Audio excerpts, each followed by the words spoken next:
Hello. Hello, ನಮಸ್ತೆ ಗುರುಗಳೇ. ನಮಸ್ತೆ ಗುರುಗಳೇ. ಹೇಳಮ್ಮ.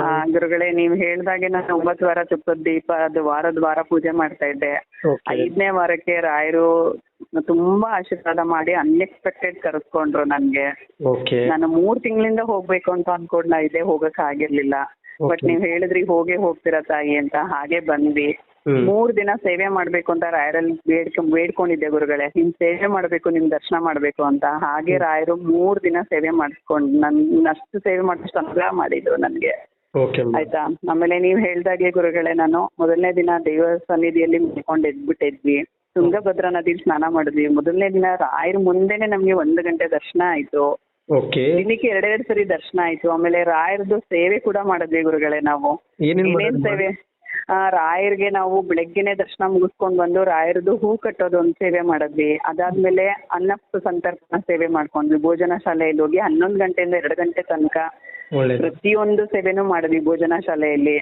ಅದಾದ್ಮೇಲೆ ಮತ್ತೆ ರಾಯರ್ ಮುಂದೆ ನೀವು ನಿಂತ್ಕೊಳ್ತೀರಾ ತಾಯಿ ಅಂತ ಹೇಳಿದ್ರಿ ಗುರುಗಳೇ. ಅದನ್ನು ಕೂಡ ಆಯ್ತು.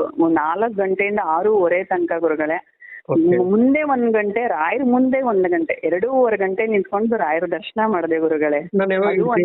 ರಾಯರ್ ಮುಂದ್ಗಡೆ ನಿಂತ್ಕೊಂತೀರಾ ನೀವು? ಇಲ್ಲ ಅಂತ ಹೇಳಿದ್ರಿ. ಏನಂತ ಹೇಳಿದ್ರಿ?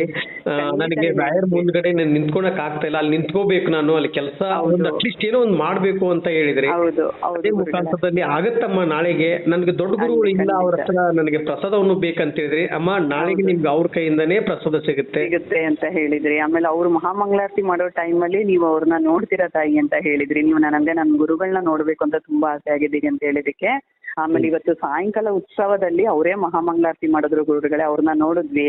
ಆಮೇಲೆ ನೀವ್ ಹೇಳ್ದಾಗೆ ಅವ್ರನ್ನ ಇವತ್ತು ಸಾಯಂಕಾಲ ಮತ್ತೆ ಭೇಟಿ ಮಾಡಿ ಅವರಿಂದ ಮಂತ್ರಾಕ್ಷತೆ, ಬ್ಲೌಸ್ ಪೀಸು, ಕಲ್ಸಕ್ರೆ ಎಲ್ಲವೂ ಪ್ರಸಾದ ತಗೊಂಡ್ವಿ. ಅದಾದ್ಮೇಲೆ ಪರಿಮಳ ಪ್ರಸಾದ ಸೇವೆ ಮಾಡಿದ್ವಿ ಗುರುಗಳೇ. ಅದು 1-2 ಗುರುಗಳೇ, ಹೇಳೋಕೆ ಆಗ್ತಾ ಇಲ್ಲ ಖುಷಿಗೆ ಇವತ್ತು. ಇವಾಗ ಎಲ್ಲಿದ್ದೀರಾ ಅಂದ್ರೆ ಅಂತ ಪುಣ್ಯ ಕ್ಷೇತ್ರ, ಅಂತ ಜಾಗದಲ್ಲಿ ನೀವಿದ್ದೀರಾ. ನಿಮ್ಮ ಮೈಂಡ್ ಅಲ್ಲಿ ಏನು ಬರ್ತಾ ಇಲ್ಲ ಅಲ್ವಾ? ಖಂಡಿತ ಏನು ಬರ್ತಾ ಇಲ್ಲ ಗುರುಗಳೇ. ಜಾಗದಿಂದ ಬರ್ಲಿಕ್ಕೆ ಇಷ್ಟ ಆಗ್ತಾ ಇಲ್ಲ ನಿಜ ಹೇಳ್ಬೇಕಂದ್ರೆ.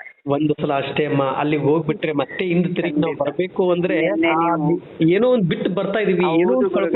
ನೀವು ಹೇಳಿದ್ರಿ ನೀವು. ಆಮೇಲೆ ನೀವು ಇಲ್ಲಿಂದ ಬಂದ್ಮೇಲೆ ನಿಮ್ ಜೊತೆನಲ್ಲಿ ಏನೋ ಒಂದು ಮಿರಾಕಲ್ ಆಗತ್ತೆ ಅಂತಾನು ನೀವು ಹೇಳಿದ್ರಿ ನನ್ಗೆ. ಹೌದಮ್ಮ. ಅದು ನಾನು ಹೇಳ್ತಾ ಇದೀನಲ್ಲ ಗುರುಗಳೇ, ನೀವು ಹೇಳಿದ್ದು ಹಂತವಾಗಿ ನೀವ್ ಏನ್ ಹೇಳಿದ್ರಿ ಗುರುಗಳೇ, ಅದು ಒಂದ್ ಪ್ರತಿಯೊಂದು ನನ್ನ ಜೊತೆನಲ್ಲಿ ನಡೀತಾ ಇದೆ ಗುರುಗಳೇ.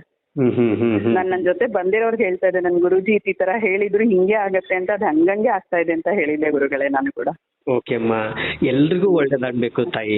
ಎಲ್ರಿಗೂ ಒಳ್ಳೇದಾಗೋದ್ರಿಂದನೇ ನಮ್ಮ ಜೀವನ ಸಾರ್ಥಕ ಆಗತ್ತೆ. ರಾಯರು ನಿಮ್ಮಲ್ಲಿ ದುಡ್ಡು ಕೇಳಲ್ಲ, ನಿಮ್ಮಲ್ಲಿ ಆಸ್ತಿ ಕೇಳಲ್ಲ, ಭಕ್ತಿ ಒಂದೇ ಕೇಳೋದು. ಭಕ್ತಿಯಿಂದ ನೀನು ನನ್ನ ಹತ್ರ ಬಾಕಂತ ನೀನ್ ಕೇಳಿದ್ದೆಲ್ಲ ನಾನು ಕೊಡುತ್ತೇನೆ ಅಂತ ಹೇಳಿದಾರೆ. ಇವತ್ತಿನ ದಿನದಲ್ಲಿ ನೀವು ಎಷ್ಟು ತಿಂಗಳಾಯ್ತು ಫೋನಲ್ಲಿ ಮಾತಾಡ್ಕೊಂತ ಬಂದಿದ್ದೀರಾ. ಎಲ್ಲಾ ಒಂದು ಪ್ರತಿಯವಾಗಿ ಹಂತವಾಗಿ ಹಿಂಗಾಗತ್ತೆ ಅಂತ ಹೇಳ್ಕೊಂಡ್ ಬಂದೆ. ಅದೇ ಮುಖಾಂತರದಲ್ಲಿ ಎಲ್ಲ ಆಯ್ತು ಅಂತ ಹೇಳ್ತಾ ಇದ್ದೀರಾ. ಹೌದು ಗುರುಗಳೇ, ಹೌದು, ಖಂಡಿತ ಆಯ್ತು ಗುರುಗಳೇ. ಖಂಡಿತ ನಡೀತಾ ಇದೆ. ಇನ್ ಮುಂದೇನು ನಡೆಯುತ್ತೆ ಅಂತ ತುಂಬಾ ಭರವಸೆ ಇದೆ ಗುರುಗಳೇ. ಅದು ರಾಯರ ಮೇಲೆ ನಂಬಿಕೆ ಇರ್ಬೇಕು ನೀವು. ಖಂಡಿತ ನಂಬಿಕೆ ಇದೆ ಅಲ್ಲ ಗುರುಗಳೇ. ಹೇಳದ್ನಲ್ಲ, ರಾಯರು ಅಂದ್ರೆ ನನ್ನ ಉಸಿರು ಅಂದ್ರೆ ರಾಯರು ಗುರುಗಳೇ. ಹೌದಮ್ಮ. ನೀವು ಹೇಳಿದ್ದು ಹೆಜ್ಜೆಗೂ ನಡೀತಾ ಇದೆ ಗುರುಗಳೇ ನನ್ಗೆ. ಏನಮ್ಮ? ನೀವ್ ಹೇಳಿದ ಪ್ರತಿಯೊಂದು ನನ್ನ ಜೀವನದಲ್ಲಿ ಹೆಜ್ಜೆಗೂ ನಡೀತಾ ಇದೆ. ಒಳ್ಳೇದಾಗ್ಲಿ ತಾಯಿ. ನನ್ನ ಉಸಿರಿರೋ ತನಕ ರಾಯರ ಸೇವೆನೆ ನನ್ನ ಉಸಿರನ್ನ ಮುಡುಪಾಗಿ ಇಟ್ಬಿಡುತ್ತೀನಿ ಗುರುಗಳೇ. ನಿಜವಾಗ್ಲೂ ಅದ್ರಲ್ಲಿ ಸಿಗೋ ಖುಷಿ, ಅದ್ರಲ್ಲಿ ಸಿಗೋ ಆನಂದ ಇದೆಯಲ್ಲ, ಅದು ಹೇಳಕ್ಕೆ ಅಸಾಧ್ಯ. ಈ ಮಾತು ಹೇಳಿದ್ರಲ್ಲ ತಾಯಿ, ರಾಯರಿಗೆ ನನ್ನ ಜೀವ ಇರುವವರೆಗೂ ನಾನು ರಾಯರ ಹೆಸರನ್ನು ಹೇಳ್ಕೊಂಡು ನಾನು ರಾಯರ ಹತ್ರ ಇರ್ತೀನಿ ಅಂತ ಅಂದಾಗ, ರಾಯರು ಅವ್ರ ತಂದೆ ಜಾಗದಲ್ಲಿ ನಿಂತ್ಕೊಂಡು ನಮ್ಮ ಮಕ್ಕಳನ್ನ ಹೆಂಗ ಆಟ ಆಡಿಸ್ತಾರೆ ಮುದ್ದವಾಗಿ, ಅದೇ ರೀತಿಯಾಗಿ ಆಡ್ತಾ ಇರ್ತಾರೆ ತಾಯಿ. ರಾಯರ ಕೆಟ್ಟವ್ರು ಯಾರು ಇಲ್ಲ. ಹೌದು. ನಾನು ಬರೀ ಮುಂದೆ ಮಾತ್ರ ನಿಂತ್ಕೊಂಡು ನಿಮ್ನ 1 ಗಂಟೆ ನಿಮ್ ನೋಡ್ಬೇಕು ಗುರುಗಳೇ. ರಾಯರೇ ನಿಮ್ ಸೇವೆ ಮಾಡ್ಬೇಕು ಅಂತ ಕೇಳ್ಕೊಂಡೆ. ಅವರು ನನ್ನ ಹತ್ರ 2.5 ಗಂಟೆ ಮಗಳೇ ಅಷ್ಟು ಮುಂದೆ ಬೇಡ, ಇನ್ನ ನನ್ ಮುಂದೆ ಬಾ ಅಂತ ಅಲ್ಲೂ 1.5 ಗಂಟೆ ನಿಂತ್ಕೊಂಡು ನನಗೆ ದರ್ಶನ ಕೊಟ್ರು ಗುರುಗಳೇ. ಆಯ್ತಾ. ಆಮೇಲೆ ಇದು ಒಂದೇ ಅಲ್ಲ ಅಮ್ಮ, ನನಗೆ ಬೇಕಾಗಿರುವಂತ ಒಂದು ಹೂವು ಕೂಡ ನೀನ್ ಕಟ್ಕೊಡು ಅಂತ ಹೇಳಿ ಆ ಹೂವನ್ನ ಉತ್ಸವದಲ್ಲಿ ಬೆಳಿಗ್ಗೆ ಹಾಕಿದ್ರು ಗುರುಗಳೇ. ನೋಡಮ್ಮ. ಆಯ್ತಾ. ನಾವು ಕಟ್ಕೊಟ್ಟಂತ ಕನಕಾಂಬರ ಹೂನ ರಾಯರ್ಗೆ ಅದು ಉತ್ಸವ ಮೂರ್ತಿಯಲ್ಲಿ ಹಾಕಿದ್ರು. ಆಮೇಲೆ ನೀನು ಬರೀ ಎಷ್ಟೇ ಮಾಡಿದೆ ಪರಿಮಳ ಸಂಜೆ 1 ಗಂಟೆ ಪರಿಮಳ ಪ್ರಸಾದ ಒಂದು ಮಾಡೋಷ್ಟು ಸೇವೆ ಕೂಡ ಅದು ಅನುಗ್ರಹಿಸಿದ್ರು ಗುರುಗಳೇ. ಅದೊಂದು ಮಾಡಿಲ್ಲ ಅನ್ಕೋತಾ ಇದ್ದೆ, ಅದನ್ನು ಅನುಗ್ರಹಿಸಿದ್ರು ನನಗೆ.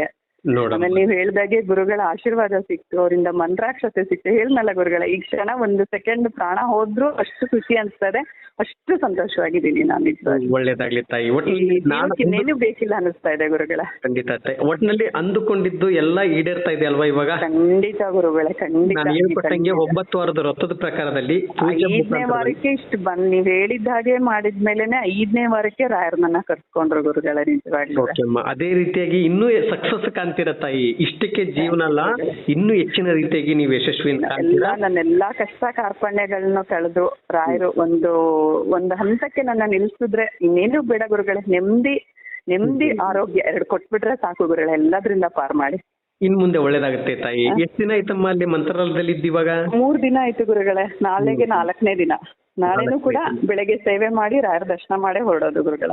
ಓಹೋ, ಒಳ್ಳೇದಮ್ಮ. ನಾಳೆ ನೀವು ದರ್ಶನ ಮಾಡ್ಕೊಳ್ಳಿ, ತುಂಗಭದ್ರಾ ನದಿಯಲ್ಲಿ ಸ್ನಾನ ಮಾಡ್ಕೊಂಡು ಪಾಪ ಕರ್ಮಗಳೆಲ್ಲ ಕಳ್ಕೊಂಡು ಮತ್ತೆ ಬೃಂದಾವನ ಸುತ್ತಿ ಪ್ರದಕ್ಷಿಣೆ ಹಾಕಿ ಬನ್ನಿ. ಇನ್ನೂ ಹೆಚ್ಚಿನ ರೀತಿಯಾಗಿ ನಿಮ್ಗೆ ಅನುಗ್ರಹ ಮಾಡ್ತಾರೆ.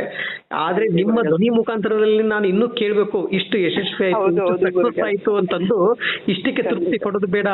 ಇನ್ನು ಏನ್ ಅಂದುಕೊಂಡಿದ್ರ ಜೀವನದಲ್ಲಿ ಆಗಬೇಕು ಅಂತೇಳಿ ಅದು ನಿಮ್ಮ ಧ್ವನಿ ಮುಖಾಂತರದಲ್ಲಿ ನಾನು ಕೇಳ್ಬೇಕು ತಾಯಿ. ಅದಕ್ಕೆ ಆಶೀರ್ವಾದ ಮಾಡಕ್ಕೆ ಗುರು ರಾಘವೇಂದ್ರ ಸ್ವಾಮಿಯವರು ಸಿದ್ಧತವಾಗಿ ಬೃಂದಾವನದಲ್ಲಿ ಇವತ್ತಿಗೂ ಜೀವಂತವಾಗಿದ್ದಾರೆ. ಪ್ರತಿಯೊಬ್ಬ ಭಕ್ತಾದಿಗಳಿಗೂ ಆಶೀರ್ವಾದ ಮಾಡುತ್ತಾ ಕುಳಿತಿದ್ದಾರೆ ತಾಯಿ. ಹೌದು ಗುರುಗಳೇ, ಖಂಡಿತ ಅದಂತೂ ನಿಜ. ನಾನು ಹೇಳ್ತಾ ಇದೀನಲ್ಲ, ಇಷ್ಟೇ ಅಲ್ಲ ಗುರುಗಳೇ, ಇನ್ನೂ ಹೆಚ್ಚೆಚ್ಚು ನಾನು ನಿಮ್ ಜೊತೆನಲ್ಲಿ ನನ್ನ ಅನುಭವಗಳನ್ನ ಹಂಚ್ಕೋಬೇಕು. ಪ್ರತಿಯೊಂದು ನೀವ್ ಹೇಳ್ದಾಗ ಏನೇನ್ ನನ್ನ ಜೀವನದಲ್ಲಿ ನಡೀತಾ ಇದೆ ಅದು ಅಷ್ಟು ಸಂತೋಷವನ್ನ ನಾನ್ ನಿಮಗ್ ಹೇಳಿ ನೀವು 4 ಜನಕ್ಕೆ ಅದನ್ನ ತಿಳಿಸ್ಬೇಕು ಗುರುಗಳೇ. ಪ್ರತಿಯೊಬ್ರು ರಾಯರ್ನ ನಂಬಿ ರಾಯರ್ನ ಪೂಜೆ ಮಾಡ್ಲಿ, ರಾಯರ್ನ ನಂಬಿ ಕೆಟ್ಟವ್ರು ಯಾರು ಇಲ್ಲ ಗುರುಗಳೇ. ಹೌದಮ್ಮ. ಈಗ 5ನೇ ವಾರಕ್ಕೆ ಇಷ್ಟು ಸಕ್ಸಸ್ ಕಂಡಿದ್ದೀರಾ. ಇನ್ನೂ 4 ವಾರ ಕಂಪ್ಲೀಟ್ ಮಾಡಿ, 9 ವಾರ ಮುಗಿಸಿ. ಯಾಕಂದ್ರೆ ನಿಮ್ದಲ್ಲಿ ಆ ತರದಲ್ಲಿ ವ್ರತ ಬಂದಿದೆ ಅಂದ್ರೆ ಅಷ್ಟು 9 ವಾರದ ವ್ರತವನ್ನು ಕಂಪ್ಲೀಟ್ ಮಾಡಿ ನೆಕ್ಸ್ಟ್ ನೀವು ನನಗೆ ಫೋನ್ ಮಾಡಿ ಎಲ್ಲಾ ಸಕ್ಸಸ್ ಅನ್ನು ಕಂಡು ನೀವು ಖುಷಿಯಿಂದ ಆನಂದವಾಗಿ ನನಗೆ ಕರೆ ಮಾಡ್ತೀರಾ ತಾಯಿ. ಇನ್ನೂ ಹೆಚ್ಚಿನ ರೀತಿಯಾಗಿ. ಥ್ಯಾಂಕ್ ಯು ಗುರುಗಳೇ. ನಿಮ್ಮ ಆಶೀರ್ವಾದ, ನಿಮ್ಮ ಅನುಗ್ರಹ, ಆ ರಾಯರೇ ನಿಮ್ಮ ಮುಖಾಂತರ ನಮ್ಮಂತ ಒಂದು ಏನ್ ಹೇಳ್ತಾರೆ ಭಕ್ತಾದಿಗಳಿಗೆ ಆ ಮುಖಾಂತರ ನಿನ್ನ ಕಳ್ಸಿದ್ದಾರೆ ಗುರುಗಳೇ.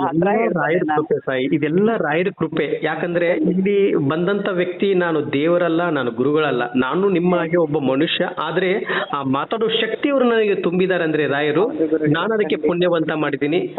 ಅದಕ್ಕೆ ಎಲ್ಲಾ ಈ ರಾಯರ ಕೃಪೆ ಇದು ತಾಯಿ. ಓಕೆ ನಮ್ಮ ನಂದು ಏನು ಇಲ್ಲ ಇದರಲ್ಲಿ, ಎಲ್ಲ ಆಟ ಆಡ್ಸೋದು ರಾಯರು. ಯಾಕೆಂದ್ರೆ ಭಕ್ತಿಯಿಂದ ನೀನ್ ನನ್ನ ಸನ್ನಿಧಾನಕ್ಕೆ ಬಾ, ನೀನ್ ಪ್ರೀತಿಯಿಂದ ನೀನು ಕೇಳಿದ್ದೆಲ್ಲ ನಾನು ಕೊಡುತ್ತೇನೆ ಕಂದ ಅಂತ ಹೇಳಿದ್ದಾರೆ. ಅದಕ್ಕೆ ಖಂಡಿತ ಒಳ್ಳೇದಾಗ್ಲಿ.